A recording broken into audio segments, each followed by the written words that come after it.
Files of the Texas Rangers, starring Joel McRae as Ranger Jace Pearson. Another authentic reenactment of a case transcribed from the files of the Texas Rangers.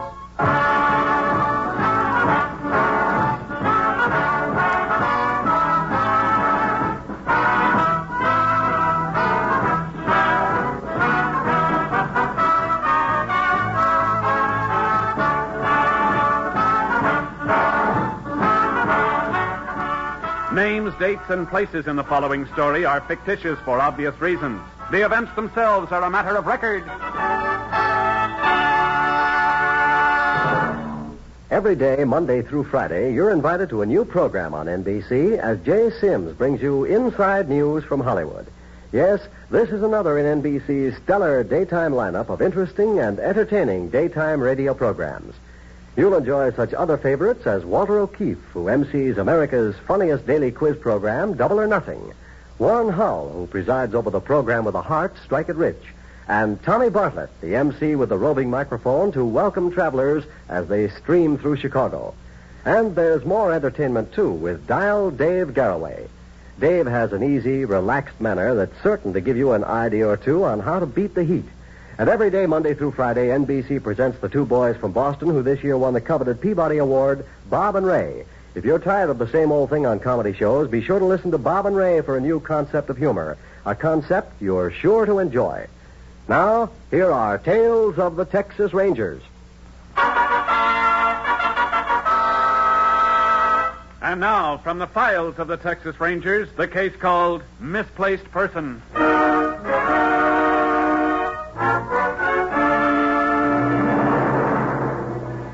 It is 1:30 p.m., Tuesday, November 6th, 1949, near Stockville, Texas. A woman and her 5-year-old son are entering a path through the woods on their way to a neighbor's house. Rowdy, what on earth are you hanging back for? Do you want to miss the whole party? Mommy, I don't want to go that way. Hurry up. We're half an hour late already. I don't want to, Mommy. There's a ghost in there. Rowdy, quit your dawdling and come on. Mommy, there's a bad thing in here. I'm scared. Now, honey, ever since Halloween you've been imagining things. I've told you there's no such thing as goblins and boogeymen. Now, come on, dear. But I saw it, Mommy. Oh, Lammy, there's nothing to be frightened of. Your mommy's right here with you, isn't she? I don't want to go this way. Now, Roddy, we can't be a baby all our lives, can we? Now, come along, honey. I don't want to go to the party. Roddy, you're just letting your imagination run away with you. Where is the thing you saw? It's in the bushes. Over there. Take hold of Mommy's hand. That's right. Now, show me where it is. I don't want to. Come on, Roddy. Mommy wants to show you that there's nothing to be frightened of. Is it over that way? Yes. All right. I'll show you. Come on. Ghosts and goblins are just make-believe, honey. You don't want to grow up to be a scaredy cat, do you? No. All right, then. You just show Mommy where it is. It's right over there. By that bush? Uh-huh. Now, Mommy will prove to you that it's all your imagination. There it is, Mommy. Where? Right there. See?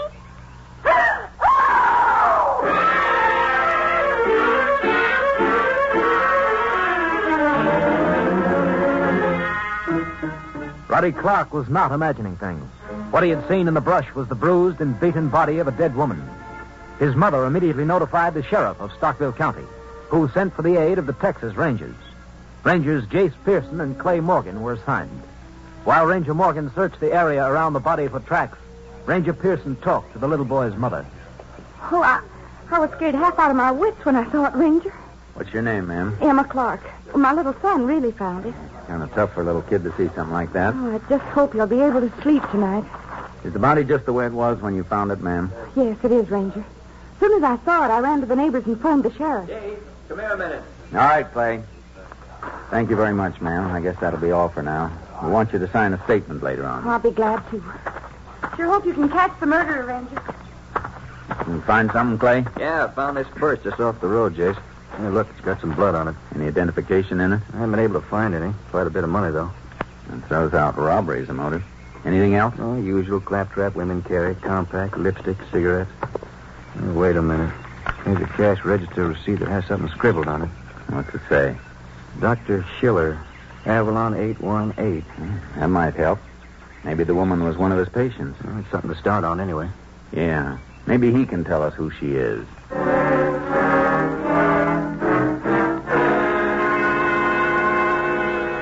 We checked with the telephone company and found that Avalon 818 was the telephone number of a trailer court just outside Corpus Christi.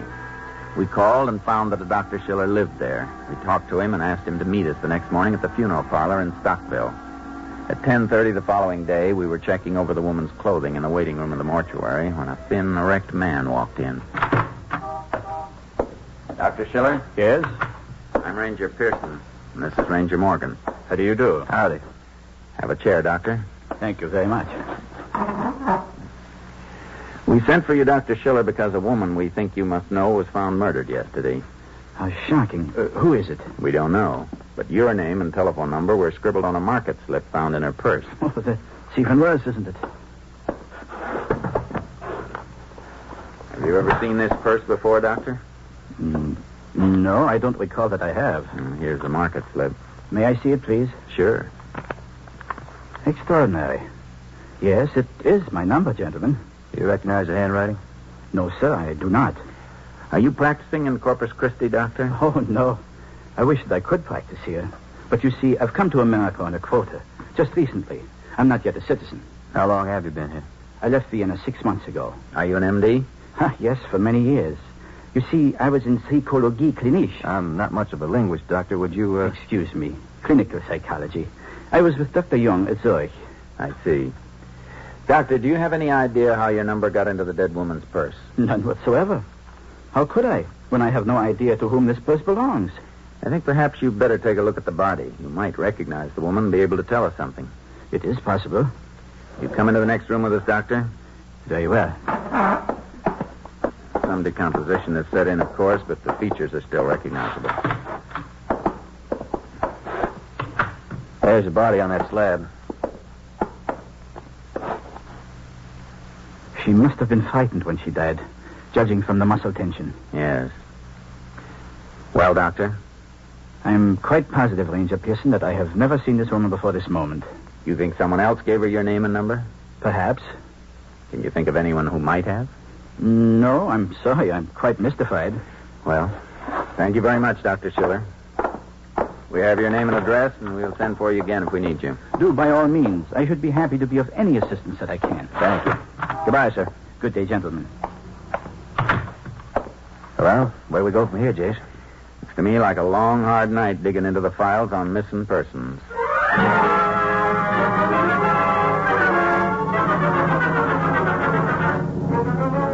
Examination of over 200 reports on missing persons finally produced a record which described the murdered woman. We sent for Mrs. Fields, who had reported her sister missing for several weeks. She identified the body and expressed distrust of her sister's husband, Thomas Red Orm, a fisherman. She stated he had recently collected insurance on the drowning of Mrs. Orm's son. Since the husband had filed no report on his wife's disappearance, we drove to Corpus Christi to talk to him. We located Orm on the Shrimper Caroline, a beat-up trawler moored to the slime-covered piles of a wharf in Redfish Bay. Caroline, here it is, Jace. Yeah, she's sure a rusty old tub. Let's go board play. Right. You can smell that brine from here to Galveston. Well, he's not in the pilot house. Yeah, no sign of him. Yeah, maybe he's below in the cabin. Come on, let's go down. All right. Who's there? Mr. Orm? Who is it? I'm Ranger Pearson. This is Ranger Morgan. What's on your mind, Ranger? We'd like to ask you some questions. Well, I'm pretty busy getting ready to pull out tomorrow on a 3-day haul. I'm afraid you have to change your plans, Mr. Orm. What for? Whole shrimp fleet's out ahead of me now. If I don't get moving, I'll be lucky if I drag in a stingaree. I'm glad we got you before you took off then. I want to ask you a few questions about your wife. What about her? She's been missing for several weeks, hasn't she? Yeah. Nigh on to 8 weeks since I set eyes on her. You tried to locate her? No. Why not? Because I was fed up with her beefing and bellyaching around. Figured it's good riddance. I think we ought to tell you, Mr. Orm, that your wife's dead. Somebody murdered her. How? He was beaten to death. You've been having trouble with your wife, haven't you? What about it? Maybe you better tell us about Well, there's nothing to tell. Didn't get along, that's all. After a kid drowned, she got worse and worse. You collected insurance after the boy was killed, didn't you? Sure, why shouldn't I? Supported him for now on 10 years. Who had a better right? Why didn't you turn in a missing persons report on your wife, Mr. Orm? Does a man have to wigwag it to the whole world when his wife walks out on him? How many weeks ago did you say she left you? About 8, I reckon. She took all my money with her. I've been saving for years to buy me a new motor for this stink bucket. Really fixed me up, she did. Have you seen her since you left? Yeah, just once. A couple of days after she walked out. Tried to get her to come back to me, but she wouldn't. You know where she was staying? No. I can tell you what she's doing. Spending all my money on some crackpot doctor. Doctor? Yeah. If Alma's laying in the locker now, it's all his fault. He's the one got her crowjacking in the wrong direction with all his blubber about what's going on in her mind. As if he could tell what a body's thinking. Her mind, huh? Yeah. She used to come home nights and goad me with a lot of big, crazy-sounding words. Didn't know what they meant herself. Said he was helping her to get over losing the boy. Only reason I put up with it. What was the doctor's name? Don't know. She never would tell me. Was he a psychologist? He's a quack. That's what he was. Did you ever see him, Mr. Orm? No, and I never want to. Talked to him on the phone once. That was enough. When was that? One night when I caught Alma calling him from a payphone in the fish house. Grabbed the phone and told him to man his own braces. Leave my wife alone. That was the night she left me. Said I'd disgraced her. Can you remember anything about his voice or the way he talked? Yeah. Sounded to me like he had a mouthful of snap beans. Well, thanks, Mr. Orm. We'll see you later. Now, you ain't going to keep me here in port when the shrimp are running, are you? It's my living, you know. Services for your wife are tomorrow. I'll do my thinking alone, Ranger. I reckon I wouldn't want to see you now anyways. Would you only be gone 3 days? That's all. You got a radio on board? Sure. You can always contact me through the Coast Guard. I'll be with the shrimping fleet out yonder in the Gulf there. Okay, Mr. Orm. Go ahead. We'll know where to find you. Just my luck to haul in a mess of jellyfish. Wish you luck. So long. Thanks. This doctor sounds like our friend Schiller to me, Jace. Uh-huh. And then he was lying to us. Yeah. Let's go get a warrant.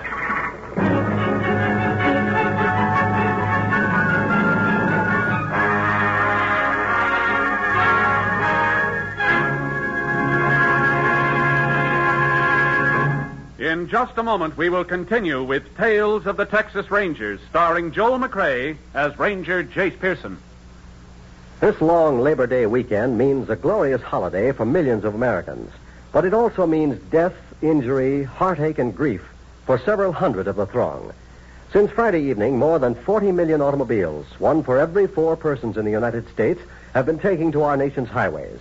So today and tomorrow, as you drive, please be careful. If roads are slippery from rain or crowded with returning vacationists, the safe speed is much slower than the posted speed limits. Drive safely. Drive in accordance with road conditions, for the life you save may be your own. And when you reach home safely tomorrow, once again remind yourself that school starts this week in many localities throughout the nation. 4 times a day beginning this week, these school children will be walking to and from school. Watch for children whenever you drive. A child may dare, so drive with care. Now, the second act of Tales of the Texas Rangers.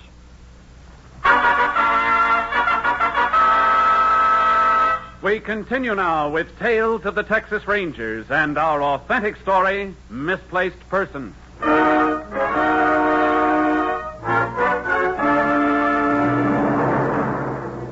got a search warrant and headed for the court where Dr. Schiller lived. When we got there, Mrs. Akers, who ran the place, told us he wasn't home, but walked us over to his trailer. We wanted to get a little background on Schiller, so we let her rattle on about the doctor. You see, it ain't often an old shoe like me get a chance to talk to a famous Viennese psychiatrist like Dr. Schiller. I suppose not. Yes, ma'am. Besides, it sure is gratifying to have one four-wheeler in here that ain't loaded with upteen kids. Oh, this is it, Rangers. How long has the doctor's trailer been parked here, Mrs. Akers? Oh, about 4 months, I reckon. And, Ranger, in that short time, I've learned things about myself. What I mean is the doctor's brought out the inner someone that's really me. You mean he's been telling you what goes on in your mind? Yeah. You see, I used to fool myself all the time. Used to rationalize, sublimate, all them defense kind of things. Now I've just thrown away my inhibitions. I'm beginning to look life square in the eye. It's bleak, but rewarding. I see. How long has Dr. Schiller been helping you, Mrs. Akers? Oh, almost ever since he came, I guess. Of course, psychoanalysis is just exhausting. But when I think of all the years I thought cooking was my primary urge, well, I didn't even know what a libido was in those days. How much does Dr. Schiller charge you for these treatments, man? Lance, he don't charge me anything. I just give him a check once in a while for his relief fund. Relief fund? Yeah. See, doctor's always thinking about them poor, misplaced persons wandering all over the map of Europe.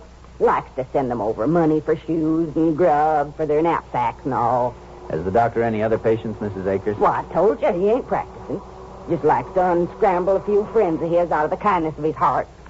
Mrs. Akers, this picture is from a missing persons file. You ever seen this woman in your trailer court? Let's see. Oh, yeah.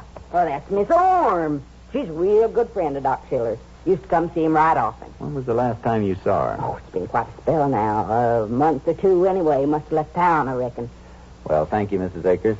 I reckon we better go in now, Clay. Yeah. Well, I told you the doctor was out, Ranger. We have a warrant, ma'am. Warrant? He ain't in any kind of trouble, is he? We don't know yet. You want to come in with us? I can't. I got to get back to dice my hand, but you go right ahead, Rangers, because I'm dead sure Dr. Schiller's got nothing to hide. Thanks very much, ma'am. Seems like there's nothing much in here but books, Jace. Most of them are foreign. Let's have a look in that desk over there. Yeah. Look at this address book, Clay. Find something? Yeah. Here's Alma Orm's name and address. Here he is, Jace. Good evening, gentlemen. Is it an old American custom to beat calls when the host is not at home? We have a warrant to search your trailer, Doctor. So, well, I see that you've already found what you want. That's right, Doctor. I thought you told us you didn't know Mrs. Orm. As I recall when I talked to you, you did not know her name. Isn't it not so? That's true. But when you looked at her in the funeral parlor, you said you'd never seen her before. Come on, let's not waste time, Doctor. We have evidence that she came to your trailer often. Quite right. So she did. And you must have recognized the body. Yes, I recognized Mrs. Orm, but I did not wish to be questioned as to what I know about her. Why? Because in my profession, such information is confidential. Even when she's dead? Of course. I'm afraid we can't go along with that, Doctor. We're investigating a murder. As far as ethics are concerned, what about your practicing without a license? I do not practice. I listen to the troubles of a few friends of mine, that is all. But you received money from them. Yes, I did. But not for myself. For those persons aboard who have to stare into the rubble of their home and trudge on, the memory dragging down on their backs. I have been destitute and penniless myself, I know. Can you actually prove you sent these donations? Of course.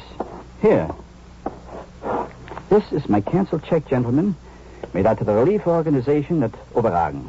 And here on the back, you will see the notation. Mrs. Akers, $55. Mrs. Orm, $40. As you will see, my check represents the total of their donations. Well, if you don't practice here, Doctor, then you have money of your own to live on. No. Do you see these hands? Yes?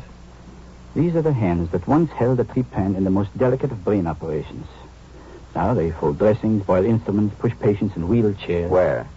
At the Thaxton Clinic here in Corpus Christi.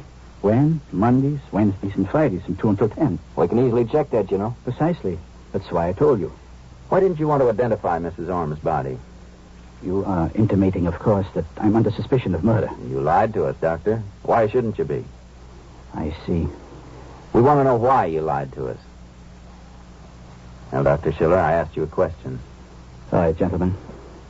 When I learned that Mrs. Orm was dead, I was afraid. Afraid that if I admitted knowing her, I would be accused of practicing without a license. And my chances for becoming a citizen would be seriously impaired. Well, if you weren't practicing, what'd you have to worry about? Her husband? Mr. Orm? Yes. He threatened to accuse me of taking money for the treatment of his wife. I see. This man is vicious, a hypomanic type. I was always afraid if Mrs. Orm stayed with him longer, some violence would come to her. So you told her to leave him? Naturally. If she had taken my advice, this tragedy might have been averted. You know, don't you, Doctor, that just by giving advice you are guilty of practicing without a license? But what would you have me do? Stand by and see this poor woman suffer when I had the power to help her? A licensed psychiatrist you could have sent her to. I tried to. But she wanted advice from me as a friend. And it was as a friend that I gave it to her, with no thought of compensation. We don't make the laws in this state, Doctor. But if you could have seen as I did, the terror in that poor woman's mind, you would have done the same thing. It doesn't take a doctor to know that this man is dangerous. Even the night he was here, he flew into a rage and struck her. Wait a minute. You say you've seen Mr. Orm? Certainly. When? The night he came here to my trailer and threatened to accuse me of illegal practice. Storm said he'd never met you. The man nearly strangled me. There was a shameful scene on the steps out there. Anybody else see you with him? Of course, he must have aroused the whole trailer court. Can you remember any specific witness who could identify him? Oh, yes. Mr. Harker, Willie Harker. He lives down there in the last trailer. What was the date of all this, Doctor? It was the last time Mrs. Orme visited me. Let me look on my calendar. Let's see here. Yes, it was October 3rd, about 5 weeks ago, I should say. It checks pretty closely with the approximated date of the murder, Clay. Yeah, that's what I was thinking. Did Orme take his wife with him when he left here? Yes, I was alarmed for her safety. Looks like you had good reason to be. You know, don't you, Doctor, that we're going to have to check up on all these things? I hope you will. Now, why don't you come along with us while we talk to Willie Harker? Of course, gentlemen.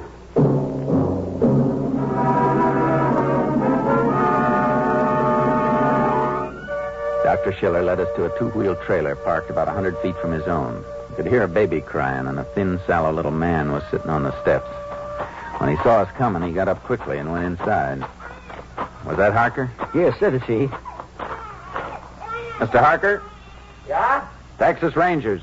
You come outside, we want to talk to you. Yeah? Oh. Hello, Doc. Dr. Schiller here says that you saw a man named Red Orme drag his wife out of the doctor's trailer several weeks ago. Is that right? No. I don't know anyone by that name. I never heard of him. Mr. Harker. Just a minute, Doctor. He's a big fella. He's got a red face. I understand he was pretty rough with his wife. I'm sorry. I can't remember anything about it. If that's all, will you excuse me? I'd like to go change the baby. My wife's out. The kid's kind of fussy today. Hey, wait a minute, Harker. Yeah. You're sure you didn't see a man and his wife quarreling outside of the doctor's trailer? No, sir. Ain't seen anything out of the ordinary that I can recall. Mr. Harker, what do you mean you didn't see anything? Just what I said. I don't know nothing about any quarrel. Well, Doctor? Why, Mr. Harker, you followed him out to his car. Don't you remember? No, I'm sorry, Doc. Oh, Mr. Harker, I know what it is. You're trying to protect me. You think I'm in some kind of trouble, no? I just can't remember anything about it. We're investigating a murder, Harker. If you do know anything, I advise you to tell us. If you don't, you're practically convicting me. Well, how can I tell what I don't remember? He's lying. You are deliberately lying. Why? Tell me that. What are you afraid of? You have to tell the truth. I wouldn't be holding back anything if I were you, Harker. But I don't know anything. Tell them the truth. Mr. Harker, if I had not been afraid, I would not be under suspicion now. I was brought up on fear, but why should you be afraid? Well, Harker? All right. I was afraid to tell what I saw. I'm afraid for my wife and kid. I got more reason to protect them than to protect you, Doctor. Let's have it, Harker. Tell us what you saw that night.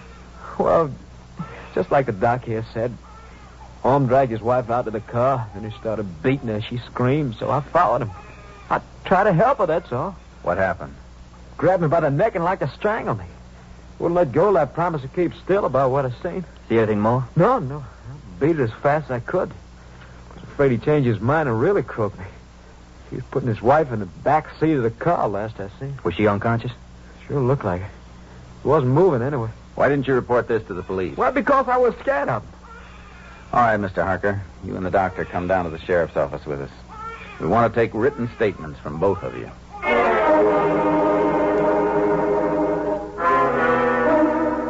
We took the statements of the doctor and Willie Harker. While Red Orme was still at sea, we located his car. There were bloodstains on the floor of the back seat. We took these to our lab in Austin for examination. The stains matched Mrs. Orme's blood type. We headed back for Redfish Bay. When we reached the wharf, the Caroline was riding at her moorings. There he is, Jace, up forward, drying his nets. Hey, Orme. Who is it? Texas Rangers. Fellas got that quack doctor yet? Yeah, we talked to him. Weazened up little crawfish. I'd throw him back if I caught him. What'd you do, lock him up? Not yet. So the killer's still walking around loose, is he? Yeah, he is. Say, what's eating you? What are you standing there glaring at me for? I thought you said you'd never seen Dr. Schiller. I ain't, and if I ever do, I'll beat the tar out of I think you've done about enough beating. What do you mean? You were seen dragging your wife out of Schiller's trailer, Orme, the night she was killed. Yeah? 2 witnesses saw you hit her. That's a lie. No, it isn't. We even found blood on the upholstery of your car that matches your wife's. Why, you sneaking lubbers snooping around my digs while I'm out at sea. I'll throw the both of you off here. I wouldn't try it, Orme. Put out your hand. I'll douse your glimpse for you. Told you not to try it. Get up now. Give me the cuffs, Clay. Here, Jason. Ain't gonna get me for murder. Because I didn't mean to do it. I just wanted to teach her a lesson. You did kill her then. No, I just got sore and I struck out at her. And when she wouldn't answer me, I got madder and madder. You better come along, Norm. You can't blame me for this. She had it coming to her. She had it coming to her. Suppose we let the court decide that. Come on.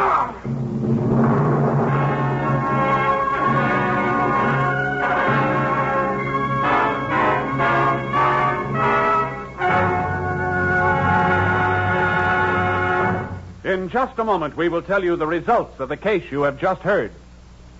Many of your favorite NBC programs already have returned to the air in their regular fall time periods. And throughout the coming weeks, many more great programs will once again be featured on the NBC radio network. This week, we know you'll want to hear The Cavalcade of America on Tuesday with Robert Cummings in the starring role. Wednesday brings another authentic big story and the recounting of a reporter's battle to prove the identity of a killer. Thursday on NBC features both The Roy Rogers Show and Father Knows Best. And this Friday, Guy Lombardo will bring you the nation's most popular music on Your Hit Parade. These 5 favorite programs are sure to please, and they're only a small part of the entire weekly lineup of enjoyable listening on NBC. So remember, this week it's Cavalcade of America, The Big Story, Father Knows Best, The Roy Rogers Show, and Your Hit Parade.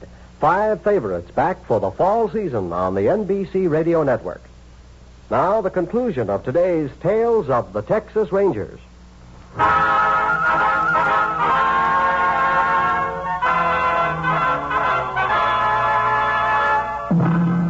And now, here are the results of the case you have just heard. Confronted with the evidence against him, Thomas Red Orm signed a confession admitting the brutal killing of his wife. He was charged with murder with malice and sentenced to 99 years in the state penitentiary at Huntsville. No charge was made against Dr. Schiller. Next week, Joel McRae in another authentic reenactment of a case from the files of the Texas Rangers.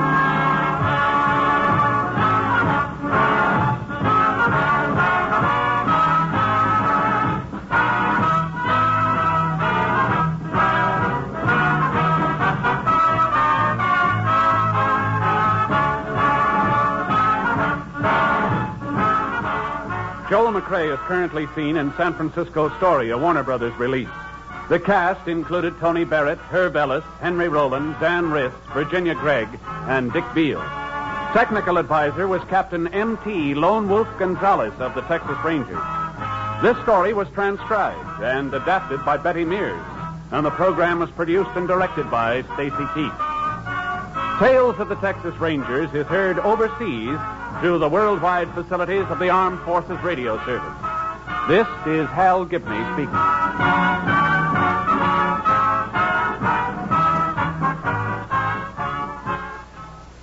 Tonight, hear the Hollywood Bowl concert on NBC.